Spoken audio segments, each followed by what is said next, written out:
అలాగే ఇందాక కలెక్టర్ గారు మాట్లాడుతూ ఇప్పటికీ 2,25,000లో మన కాఫీ తోటలు ఉన్నాయి. ఇంకో పట్టణాలకి జిరాయితీ పట్టాలు కానీ లేదంటే పోడు పట్టాలు కానీ కలిపి ఇంకొక 1,00,000 పైన మేము ఎకరాల్లో కాఫీ తోటను సాగు చేయాలనుకుంటున్నాం. దీనికి కాఫీ తోటలు పెంచాలంటే ఎత్తైన చెట్లు వృక్షాలు కావాలి. అందుకని ప్రత్యేకించి అలాంటి వృక్షాలు పెంచాల్సిన చోట దాన్ని ఈ మనకి ఉద్యానాలని పెంచే దాంట్లో జాతీయ ఉపాధి హామీ పథకానికి ఆ పథకం దీని కింద వర్తిస్తుందా అని అడుగుతారు. ఖచ్చితంగా దాన్ని పరిశీలించి ఇక్కడ అంటే నా భయం ఏంటంటే ఒకటి సిల్వర్ ఓక్ ఎప్పుడు కూడా వల్నరబుల్ టు ఫారెస్ట్ ఫైర్స్, అంటే ఎక్కువ మంటలు రగుల్చుకునే అవకాశం ఎక్కువ ఉంటుంది. అది స్థానికమైన చెట్టు కాదు. సో ఇప్పుడు వేసేసాం కాబట్టి మనం ఏం చేయలేం. కానీ భవిష్యత్తులో కలెక్టర్ గారికి కూడా మన పంచాయతీరాజ్ శాఖ ప్రిన్సిపల్ సెక్రటరీ గారికి కూడా అలాగే ఇక్కడ ఉన్న ఫారెస్ట్ అధికారులకు కూడా మీరు సిల్వర్ ఓక్ వేసేటప్పుడు దానికి ఆల్టర్నేట్ దయచేసి కొత్తగా ఫాస్ట్గా తొందరగా ఎదిగా ఏవో ఆలోచించండి. ఖచ్చితంగా 1,00,000 ఎకరాలు కాఫీ సాగు ఉంటే కాఫీ బోర్డు నిర్ణయించుకుంటే ఖచ్చితంగా దాన్ని మరింత ఆదాయం పెరుగుద్ది, మరింత మనకి యువతకి ఉపాధి అవకాశాలు ఉంటాయి. దీన్ని దృష్టిలో పెట్టుకుని పర్యావరణానికి, ఎందుకంటే ఎసిడిక్ ఎక్కువైపోద్ది, మన ఎసిడిక్ సాయిల్లో ఎసిడిటీ పెరిగిపోద్ది ఈ సిల్వర్ ఓక్ వేస్తే. అది మన నేటివ్ ప్లాంట్ కాదు. అందుకనే పనస కానీ మామిడి కానీ ఇంకా తొందరగా ఎదిగే మొక్కలు ఏమున్నాయి, వీటన్నిటి వృక్షాలు ఏమున్నాయి, వీటిని దృష్టిలో పెట్టుకొని ఖచ్చితంగా కలెక్టర్ గారు అడిగిన ఈ ప్రతిపాదన ముందుకు తీసుకెళ్తాం. ఖచ్చితంగా 1,00,000 ఎకరాల్లో కాఫీ తోటని ముఖ్యమంత్రి గారు తెలియజేశారు. ఖచ్చితంగా దీన్ని సాధిస్తామని మీ అందరికీ తెలియజేసుకుంటాం. సో మీ అందరికీ మరోమారు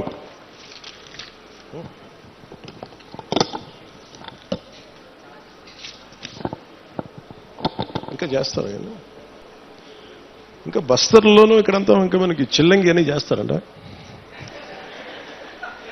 ఎప్పుడు చిన్నప్పుడు ఇప్పుడు నేను తులసి నవలు చదివాను. కానీ బస్తర్ నుంచి దార్కా వచ్చాడు, కాద్రా వచ్చాడు.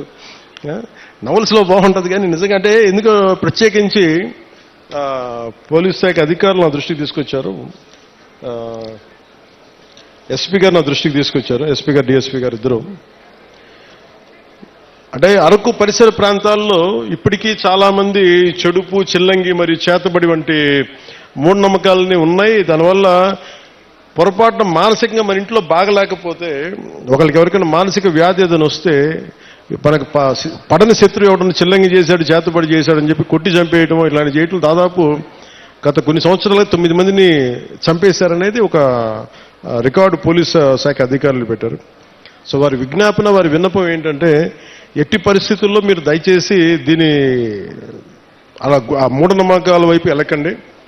ఏదైనా బాగలేకపోతే ఎందుకు బాగలేదు అని దృష్టిలో పెట్టుకొని అట్లా ఆలోచించమని. అందుకని దీనికోసం ప్రత్యేకించి వికాస్ అనే ఒక కార్యక్రమం ప్రారంభించారు. ఈ పై విషయాలన్నింటినీ అంటే దీనికి గల కారణాలను పరిశీలిస్తే మూఢనమ్మకాలని మనకి ఇంట్లో వాళ్ళకి బాగలేకపోతే చేతబడి చేశాడు, చిల్లంగి చేశాడు అవన్నీ సినిమాల్లో బాగుంటాయి, నవల్స్లో బాగుంటాయి. నిజానికి మన మనసుకు మించింది ఏం లేదు. అంటే మీ మైండ్ చెడు మంచి అనేది ఏంటంటే ఒకడు పోవాలని కోరుకుంటున్నా అదే చెడు, అంతే, అదే చేతబడి. అందుకే ఇలా కాకుండా మీరు ఆలోచించాల్సింది ఎవడు మన గురించి ఎంత చెడు చేద్దాం అనుకున్నా మనం యాక్సెప్ట్ చేస్తే తప్ప, మనల్ని ఓడించాలి నేను అసెంబ్లీలోకి అడుగు పెట్టం అని చెప్పి ఇంత కంకణం కట్టుకుంటే నువ్వెవడు ఇలాంటి చేతబడులు చేయడానికి? ఇలా చూడండి, మనంటే పర్నోళ్ళు ఎప్పుడు మాట్లాడతారు. అందువల్ల కానీ మనం ఎలా ఎదుర్కోవాలి? కూర్చొని కొట్టడాలు ఇవన్నీ కాదు. బలంగా మన మనస్సు బలంగా ఉంటే ఏది పనిచేయదు, మనకి ఏది దుష్టశక్తి మన మీద పనిచేయదు. ఎందుకంటే ఒక్కసారి ఇలాంటి మూఢ విశ్వాసాలని నేను కూర్చోబెట్టి వెంటనే తీసేయమని కష్టం, నేను అర్థం చేసుకోగలను. కానీ వీటికి మించి మీరు ఆలోచించాల్సింది ముఖ్యంగా యువతకి, ఆడపడుచులకి, మహిళలకి చెప్తున్నా. ఒక తరం అది నమ్మారు, ముందుకు వెళ్ళిపోయారు.